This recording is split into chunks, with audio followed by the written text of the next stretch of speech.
So when we get into just like accessories for enjoying your cigar smoking experience, look at glassware and a decanter and your wine key as something that makes your experience for drinking wine on another level. You can drink out of a coffee mug if you want, but you're not going to enjoy and get the best experience out of the wine. All of these wine glasses have been perfected and created and are continuing to be perfected to hit different parts of your palate.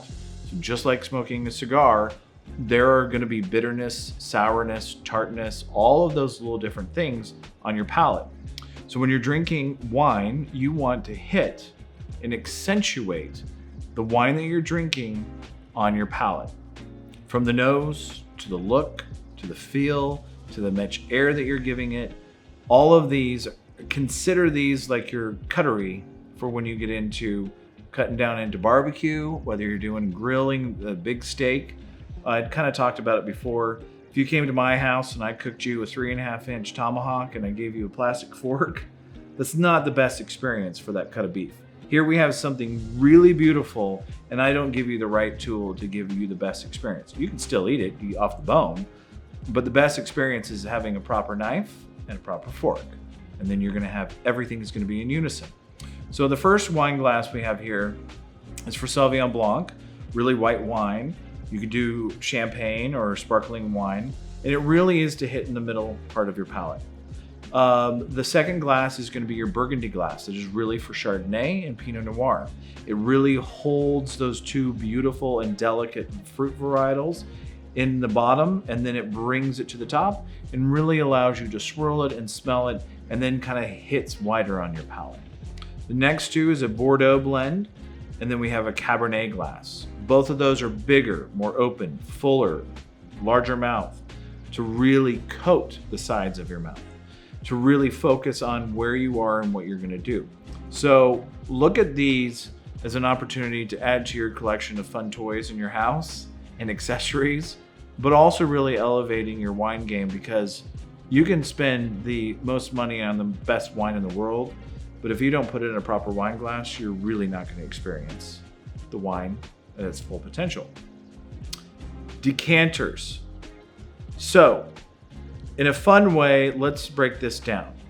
You would probably not shake your grandmother or grandfather because they're older and more fragile, and you're not gonna shake them up to wake them up, okay? But maybe if you have a little toddler that's sleeping in and doesn't wanna listen, or a teenager, you gotta shake them to wake them up. So, think of that crazy analogy about wine, okay? If you have an older wine, you probably don't want to give it too much air or beat it up or shake it up too much, because it has already been evolving in the bottle. You want to treat it with finesse and with respect, and realize that it's been doing its own thing in its own little bottle and is perfecting itself. So do not shake it up and don't beat it up.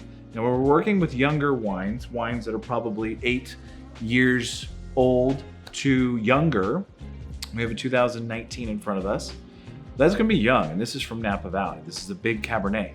This needs air to open up and let all of those things in that wine have a little bit of more unified taste on your palate, just like we were talking with the glass. So pouring it in a decanter is gonna wake it up. It's gonna shake it up from being a little sleep, because it's young and she needs to be woken up. Hey, wake up. So that best way of treating that wine is to put it in a decanter, because you can put it in a decanter, it opens it up just sheerly of pouring it in there. You swirl it around. You can do a double decant anytime that I'm gonna do a tasting. I always get a food grade funnel. I'll pour the wine into the decanter. I'll put the funnel on the top of the bottle, and I'll pour it back and I'll put the cork back in, and that's called a double decant. So we're taking it and kind of just waking and shaking it up to kind of give that air and let it open up. An older wine, you don't want to do that. You're in essence beating it up because it's already had time and it's already done its thing. We're trying to wake the young wine up. That's a perfect way to have a decanter.